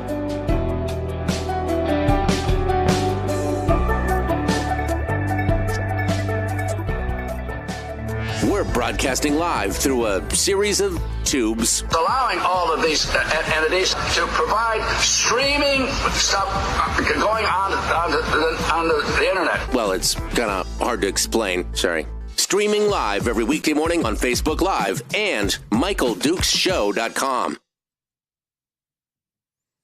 Okay, we're in the break with Robb Myers right now. And we got kind of a unique position here because Robb is, from the district. He ran against John Coghill. He's in that same district right now. And it seems like there's still an attempt to exercise some of that political influence in these areas. You could see him supporting certain races. You could see, the John's support of the anti-constitutional convention group. And more. We're seeing the same thing down here with Giesel running again and everything else. What are your thoughts? What are you hearing from your constituency on this, Robb? I mean, on the past, obviously, they believe that you were the right man for the job. They were not happy with the actions that John had taken in the past, and yet it seems like they're continuing to try and grapple for control of this situation and go back to the business as usual. What are you hearing from your constituency? Well, I guess right now the easiest way to define that is to look at who has filed against me. Now, the filing deadline passed last week. I had heard that there was kind of more of the moderate business as usual types were looking for a candidate to file against me, and they didn't. I've got two candidates who have filed against me. One is listed as nonpartisan, but it looks like they're pulling the old disguising the Democrat trick again. I don't know the man.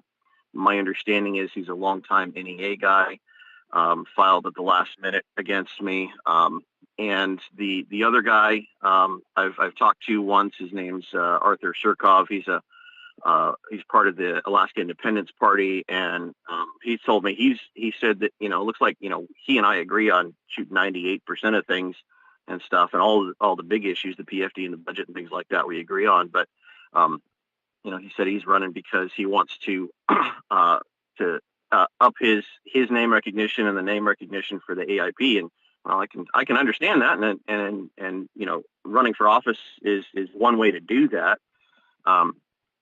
So the fact that the kind of the moderate business as usual type didn't have a candidate against me, that tells me that my district is probably pretty happy with what I'm doing, at least the new portion of the district. Right, exactly. I think that what we're seeing right now, and you could tell me if I'm wrong, but I've made this assertion more and more recently, is that, look, we've been in this crisis mode for 7 years with the taking of the permanent fund and everything else. And the argument has been we need to take the permanent fund off the table because that's sucking up all the oxygen in the room, et cetera, et cetera. We need to focus on the budgets. We've been trying to find a solution to this, and I've come to the conclusion that it seems like the business as usual crowd, the pro-government spend crowd, anti-PFD crowd, that they don't have any interest in fixing it because they revel in the chaos that this crisis creates, because they're able to do things that, if the problem was solved, they would be backed into a corner and have to understand that they would have a limited amount of revenues and resources to deal with. And so they have no interest in fixing the problem. They want the chaos to continue. You think I'm wrong?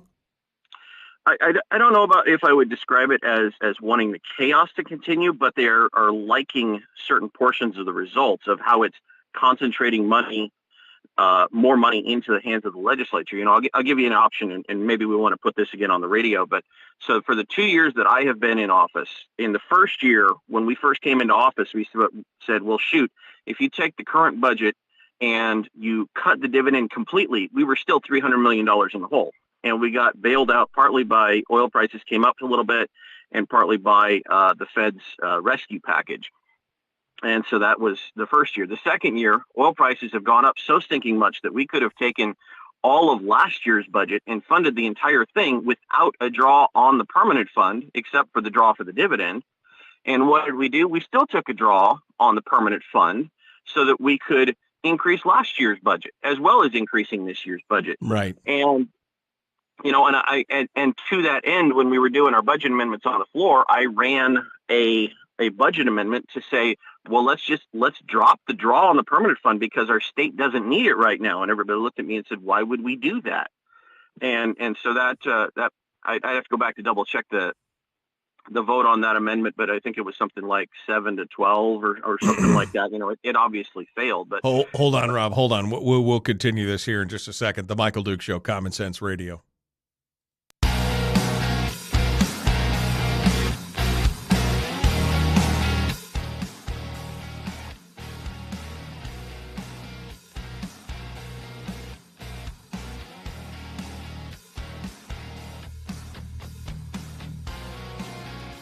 All right, continuing now, Robb Myers is our guest. During the break, we were talking about a variety of things, but one of the things we talked about was this crisis goes on, and I think a lot of them have a vested interest. A lot of the business as usual crowd has a vested interest in, keeping the chaos going, but because it allows them, or the crisis going, because it allows them to do the things that they need to do to take that money. And Rob was going into a little bit of the history of this and talking about his first year and his second year and how things were different. Rob, go ahead. We can repeat that part. Sure. So my first year in office, come January of last year, when I come into office, we took a look at the budget and the revenue that had been projected back in the fall. And we said, okay, if we take the current budget and we eliminate the dividend entirely, the budget was still $300 million underfunded, give or take. And what ended up bailing us out a little bit there was oil prices came up some, and then the feds had that ARPA, the rescue plan package to the states, and the state got about $1 billion out of that. And so we funded our budget, and we funded a $1,000 dividend, and including a little bit of draw on savings.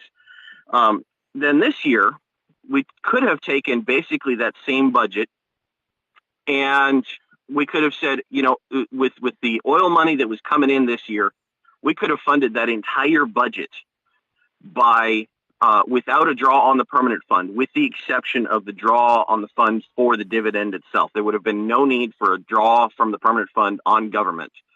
And what did we do instead? We took that draw anyway, and we upped this year's budget. We dramatically upped last year's budget with the supplemental.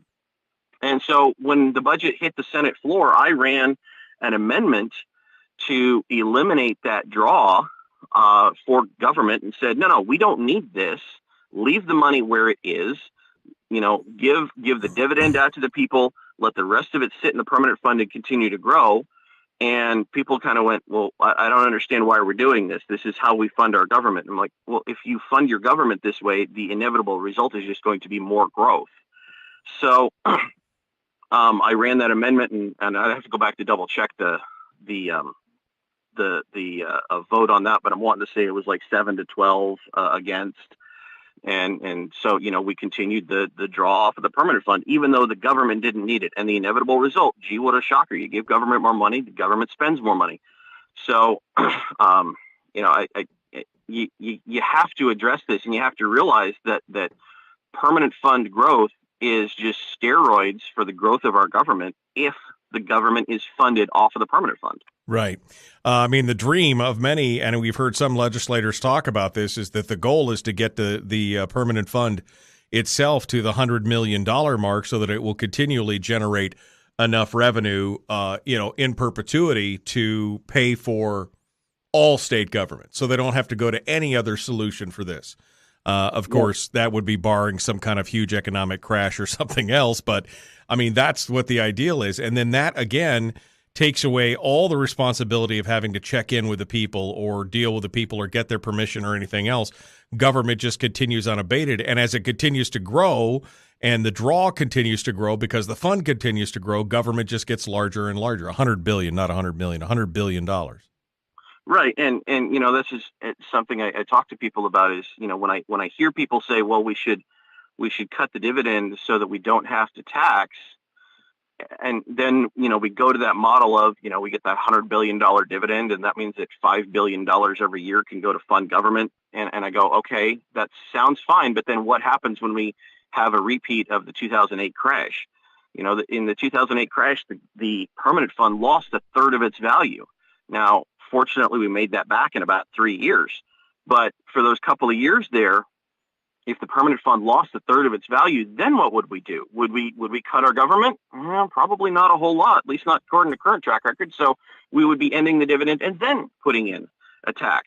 Right. And so, we're going to have that discussion at some point in the future. It's going to happen. It's just a question of when, based on the economics. Right. Better to have it now when we have a parachute of excess revenue and some other things to be able to back us up, and we have time to do it in a timely manner instead of doing it all under pressure and under that time compression that we talk about where they use it as a weapon. It's the same kind of thing. If you have to do it under pressure, bad decisions are made, and usually it's some kind of emotional decision as well. It's not necessarily the best way to do business. Yeah, exactly. Robb Myers is our guest, GOP state senator for District B. He's the incumbent. District Q is what it's going to become. So let's talk about the coming year here, Robb. You're seeing, again, a huge number of legislators have just pulled the ripcord and they're out. Some others have pulled and moved from one body, attempting to move into the Senate from the House as well. But this leaves us with a huge number of seats that have no incumbent. There will be a huge changing of the players. But do we have the right candidates in place to get the legislature that probably you and I would be philosophically aligned on, a smaller government legislature? Or what's your, as you look at this and you look at how it's lining up, what's your take on it? Well, I look at some of the seats, and I will freely admit, again, I'm relatively new at this game. I've only been doing this for a couple of years, and so I don't have the contacts across the state that some people do. Down in the Mat-Su or in Anchorage or Kenai, and some of the other places. So I look at what we've got across the interior, and I've done a little bit of research into a couple of Senate candidates. best case scenario in the Senate, I think we can probably pick up two kind of limited government, support the permanent fund type candidates. Across the state, as far as the House goes, I don't know all that well. I look at it here in the interior. We've got two retiring out of the interior here. You got Steve Thompson, who's retiring. You just talked to one candidate, Will Stapp. The other candidate who's retiring is Adam Wool. His district is, well, it was a blue district and it got bluer with redistricting. So, we actually have a couple of good candidates in that race, but they've got a very uphill battle in order to make it to the legislature. So, I think as Suzanne Downing and a couple of others have done some analysis on it, we've got a shot at getting a Republican House back, which would be good. Would we get a smaller government pro PFD House back? I'm not sure about that yet. And especially with the ranked choice voting, or I guess less the ranked choice voting, more so the jungle primary portion of it, where we're going to have, in a lot of these races, we're going to have two Republicans making it all the way to the general. What exactly, how that lines out, that's hard for me to say. I just don't know a lot of the areas outside of the interior well enough to say how things are going to go there. Right. If you, and as you look at it, and in fact, Suzanne Downing wrote about this too, that the Senate is actually going to be even more divisive. I mean, they've had a quarter of their membership is essentially retired, and including the presiding officer and the majority leader. So there's going to be a shakeup there. You saw what happened with this last caucus, this caucus of equals, which, I mean, my hat's off to you guys for remaining together on that, because it was such a hot mess, and obviously not a caucus of equals, not pulling together in the same direction. Any predictions on what you see in the Senate this go around? I can see a couple of different possibilities coming out of it, depending on how the election goes. If we can get 9 decent conservatives, maybe 10 decent conservatives out of it, I think that would put the kibosh on the possibility of a coalition. Would it be a little bit uneasy? Yeah, possibly. If let's say we ended up with 9 decent conservatives out of a total of 12, 12 Republicans, it'd be a little bit of an uneasy coalition, but I think the conservative wing would be a little stronger than it was this last time around. If we end up with 8 conservatives, but, out of 12 Republicans, then there's a possibility that we go back to coalition like we were in a dozen years ago. And, it puts us, I think you were discussing it with Brad and a couple of others a couple of days ago. And that puts us into a situation again where, the governor has been fighting the House the last 4 years. Well, he might get the House in line, but then he'd be fighting the Senate again. So there are a couple of very stark, very different possibilities out there, and really focusing on a couple, 3 key Senate races around the state are really going to make a significant difference. And of course, the coalition or the caucus, whether it's a coalition or a straight party caucus, either one, I mean, the biggest positions are going to be on things like, Senate finance. And we've seen, Stedman for the last, half dozen, 6-7 years has been part of that issue. And that was like one of the mandates for forming the caucus. Do you think there's a support for that anymore based on what we've seen coming out of these budgets over the last couple of years? Or do you think that there may be a change there? I mean, would you support putting the same players back into the Finance Committee, which has the majority of the power in the Senate? Would you support that? Well, I think for myself and a number of others, I guess the best way to put it is that there is so much distrust and rancor, and there is so much of a difference in vision and philosophy that it'd be hard to support that. When we organized 2 years ago, we had a lot of discussions about who was going into different positions, and we had a lot of discussions about how we behave within the caucus. And the discussion that never really happened, and this is probably going to surprise some people, but the discussion that never really happened was, why are we getting together as a caucus to begin with? What are our caucus goals going to be? And, what's the intent here? Whether we're talking about the budget or we're talking about other things, we could be talking about crime or education or something else. We didn't have a whole lot of caucus discussion about what our goals were going to be. It just kind of became, well, we've all got an R at the end of our name, so I guess that means we're going to caucus together, and that was the assumption. And from me going into it as a freshman, I kind of sat there and watched for a lot of it, and I chimed in occasionally, but you know what, I didn't really try to direct the conversation. And this time around, I think that's going to be kind of key for me is when we sit down to form a caucus, I want to look at people and say, what are our goals? What do we agree on? Why are we here? Because I think, as we've seen, just having an R at the end of your name doesn't necessarily mean that you agree on things. Right. And that's gotta be first and foremost in the discussion. I would definitely agree with that. I mean, it is surprisingly, specifically given the fact that, you guys did not have a caucus meeting this last session until the last 2 weeks or something was the first caucus meeting that you guys had when it was all said and done. There was. I think, I'm remembering back, I think we had one like the beginning of April or something like that, and it wasn't even all of us because a few people were out of town. But yeah, I think for the entire session, I think we had 2 caucus meetings, 3. It wasn't much. Yeah. And so again, showing that we're not necessarily all on the same sheet of paper here. And again, we saw some of the divisiveness that you were talking about, with bill passages and things being sat on. We're all supposed to be taking care of each other and working together. And instead we saw this tug of war. And of course, the finance committee was wielding that big club. And that's how we ended up with a budget that is and a supplemental budget for last year, adding another $1 billion to that budget as well. It is, right. It's astonishing. It is absolutely astonishing. All right. Well, I want to continue to talk with Robb Myers, who is our guest now.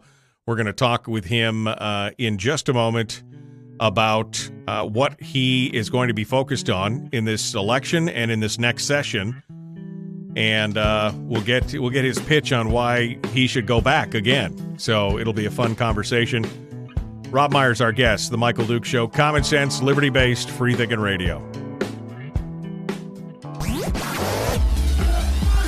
Our light, our guide, and our trusted friend. Michael Duke Show.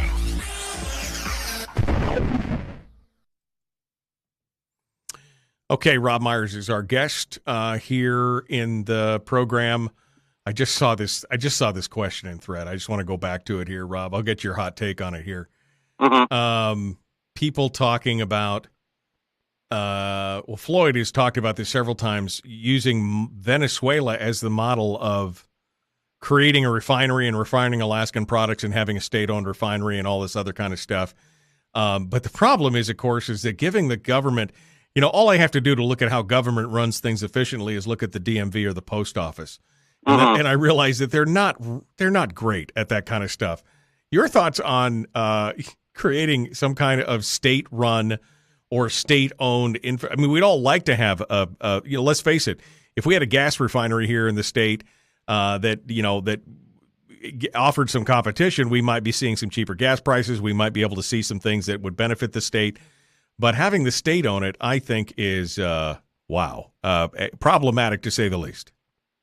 Yeah, I'd say so. You can look at, let's say we look at the Alaska Gas Line Development Corporation. We've had that state-owned corporation for 10 years now, and are we any closer to a gas line? Yeah, and how many millions have they sucked up? Right, exactly. And I look at a refinery the same way. I go, okay, all right, that's great, guys. The state can put it in a refinery, and I can see us having two arguments there. One is somebody's going to sue the state and say, oh, well, this guy benefits the guys in the rail belt and on the road system. It doesn't benefit really the people off of the road system much, or it might not even benefit Southeast for that matter. It might benefit just the rail belt, and Southeast still gets its gas out of Cherry Point or something like that. And so somebody's going to sue the state and say, well, we're violating our Constitution because it doesn't benefit. It's not a maximum benefit to all of the residents of the state. The other problem that I see there is, all right, that sounds like a great idea. Let's make everybody in the state dependent on their gas and diesel and their heating oil dependent on the state, and whatever state subsidy and whatever else. That sounds like another great way to just grow government to me. Yeah, no, exactly. We're looking for ways to pare down on government, not give it more excuses to create more bureaucracies and more hierarchies and everything else that would just, again, eventually suck up all the money in the room. Mm-hmm. Mm-hmm. So I mean, this whole thing is just crazy. That ideal, to say the least. Let me ask you quick, Rob. So we're in the break right now. So but let me ask you your greatest disappointment this last session as you looked at, again, the infighting. And of course, we've had lots of conversations with Shower about some of his bills that he just bled, sweat, and teared for. And yet they ended up just never being heard or being sidelined. And, but your greatest disappointment in this last session, what, when you go back and look at it in hindsight, what do you see being the biggest thing for you? Honestly, I think it's just that we didn't take up the fiscal plan working group framework or any other model for that matter as a look forward into the future. We got so dang short-sighted and we didn't want to do it in August because, well, we don't need to do it now. We can do it next year. And then come this year, it's we just have to finish this year's budget. And we put it off and we put it off and put it off. And so it doesn't get done. And we have to plan for the future. We are in one of those moments that happen about once a generation where you have to sit down and reevaluate how a government operates, what you expect it to do, how you expect to fund it. And we're in that moment, and we have to take that moment. We can't just slide through inertia into the next phase of our state because the end result of that is going to be disaster. And we have to sit down and think about, all right, what's this going to do to our state budget, our state's economy over the next 20, 30, 40 years? Well, that's probably the biggest thing, right? Is this lack of long-term vision. It seems like every decision is made on the 2-year or the 4-year cycle instead of what does this do 20 years from now? Yeah, exactly. We don't plan ahead. That was one of the things that I thought about with this year's budget. Last year's budget, we were so dang broke with the oil prices in the toilet and stuff that we were all in crisis mode. And this year, as the oil prices came up, it's like, oh, okay, maybe we got a little breathing room to sit down and actually, put a little money into savings and think about this long term. And what do we do instead? Well, we spend all the money and we don't make any long-term plans, and we're not thinking about it, the 10, 20, 30, 40 years down the road that we need to. We're being politicians, not statesmen. Yeah. I've been frustrated more with the formation of the caucus and promises that were made or implied and all these kind of things, and then the inability to hold people accountable when they did not do the things that they were supposed to do. And to me, that's a failure of leadership because the leader is supposed to be able to enforce and take care of those things. And we've seen people be unilaterally make a lot of those decisions. And I just think this whole thing has been a failure of leadership on so many levels. It's just so frustrating to watch. Hold the line, Rob. We're about to jump back into it. Folks, like and share this video. Please go onto YouTube and hit the subscribe button and ring the bell. I'm looking for 1,000 subscribers on YouTube, but I need your help. So go out there and do that if you haven't done it yet. Let's jump back into it. The Michael Duke Show, Common Sense Radio.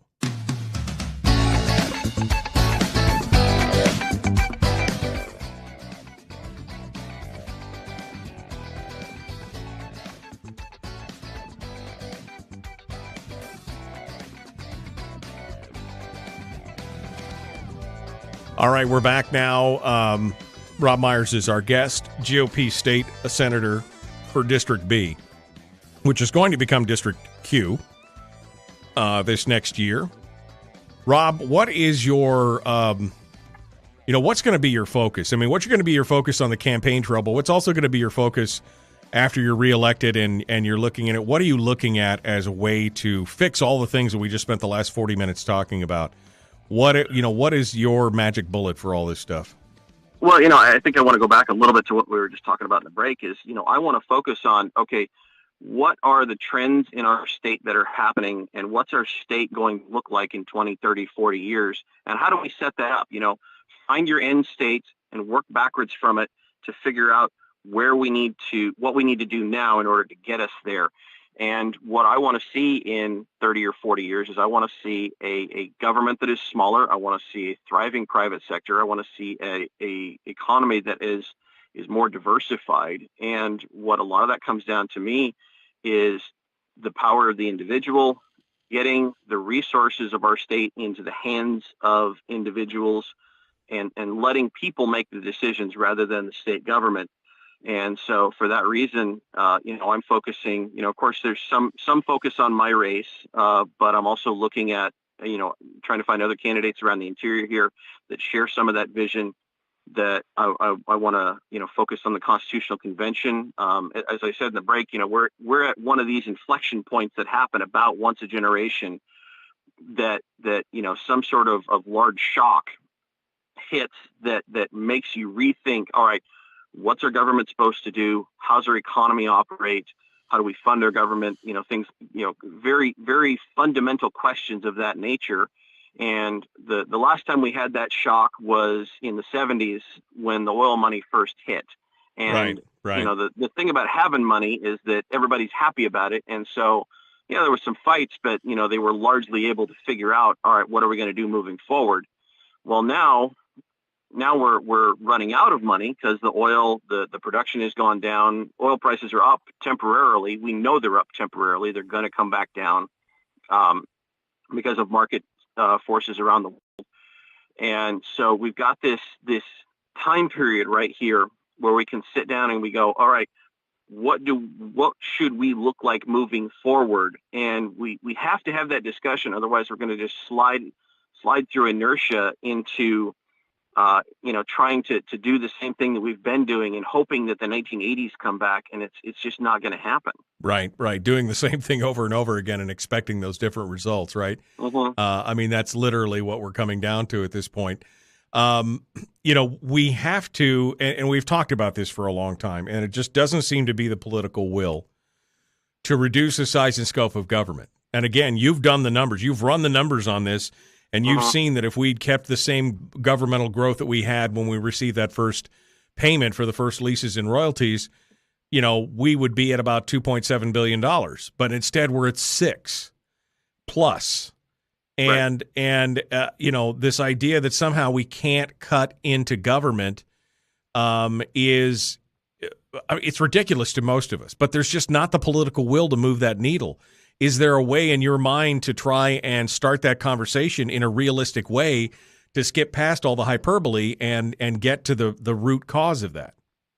Well, that's something that I've concentrated on the last couple of years. Is I came into office running 2 years ago saying we need to cut our government and here's some things that we need to look at, and the ideas of how to do it are out there. We talk about, looking at the education funding formula and whether that's set up the right way, or we talk about, you had your previous guest was on talking about, trying to reduce healthcare costs around the state and how much money that could save us. And that's accurate. And the problem is that there's two problems we have to face here. There's the math problem, which is what we're talking about. And there's the political problem, which is why would we want to do that? And unfortunately, we can come up with a ton of ways to help solve the math problem, but until we solve the political problem, none of those are going to go anywhere.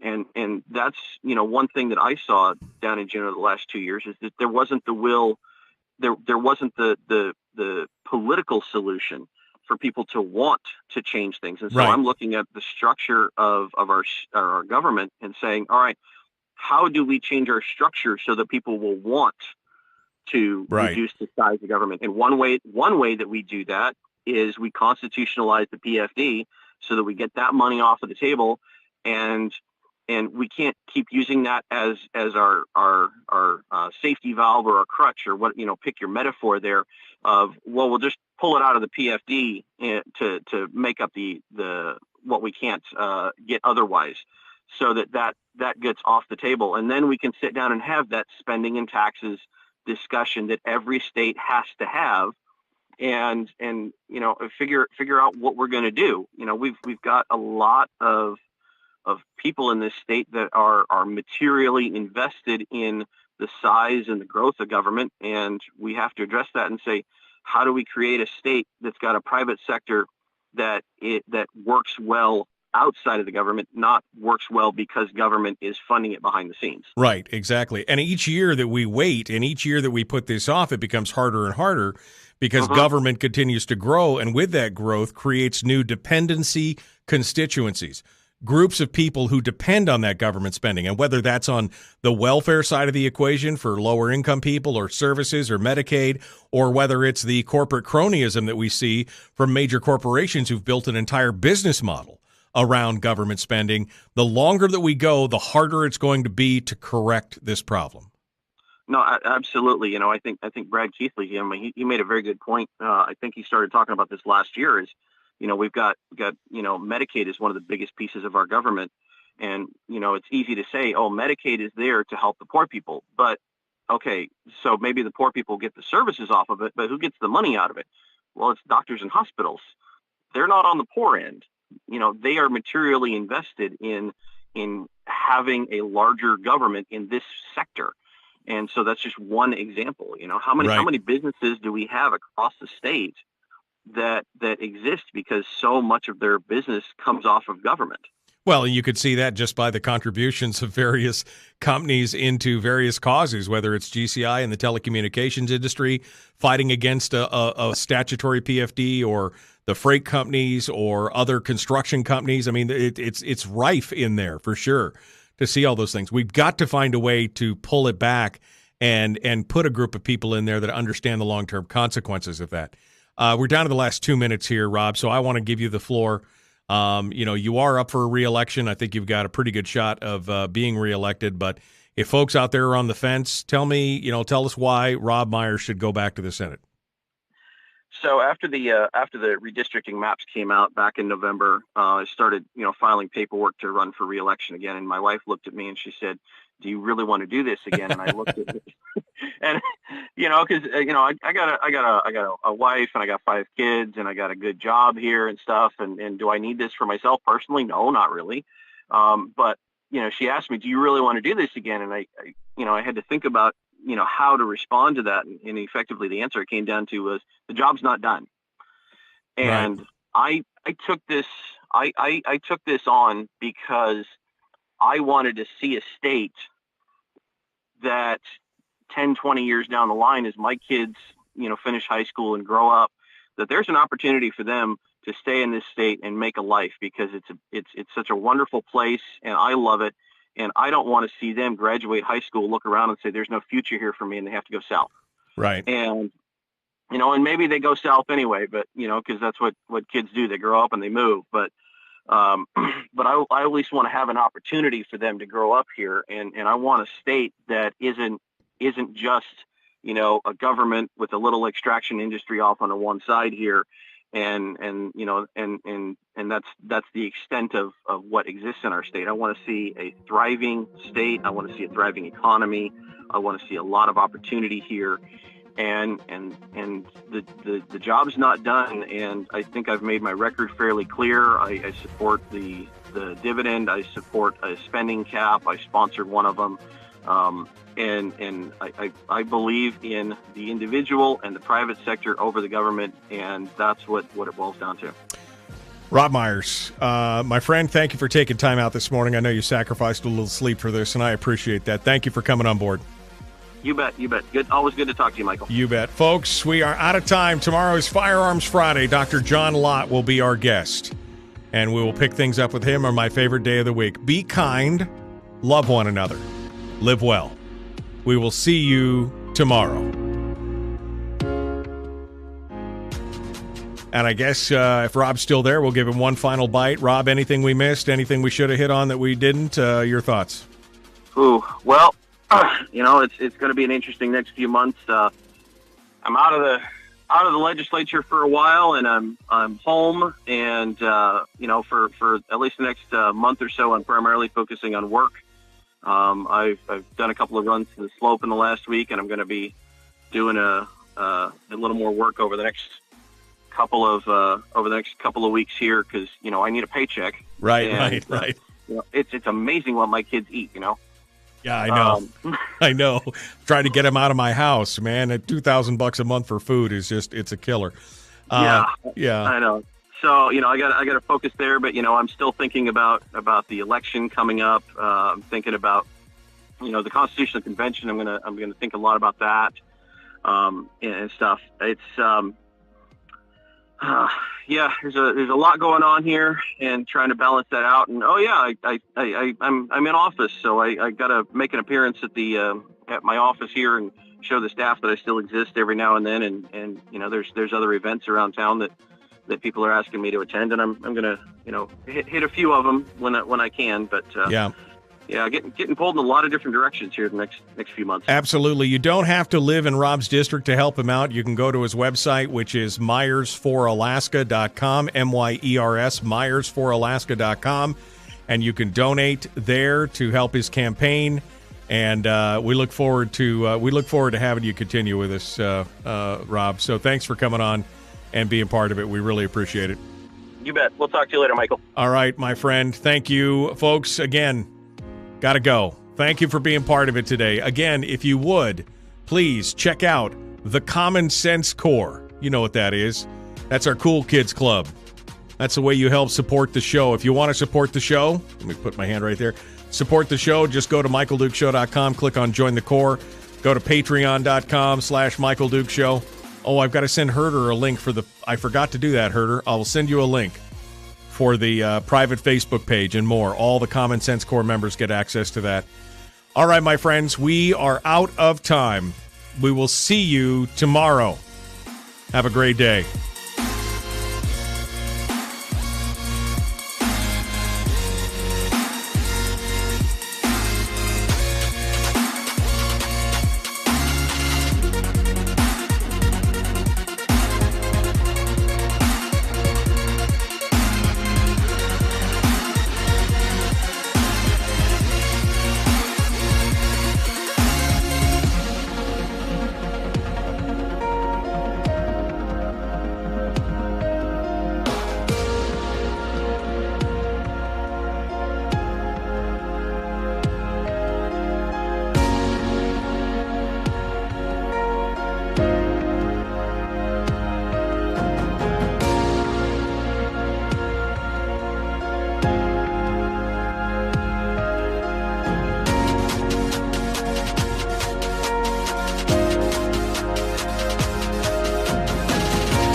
Goodbye.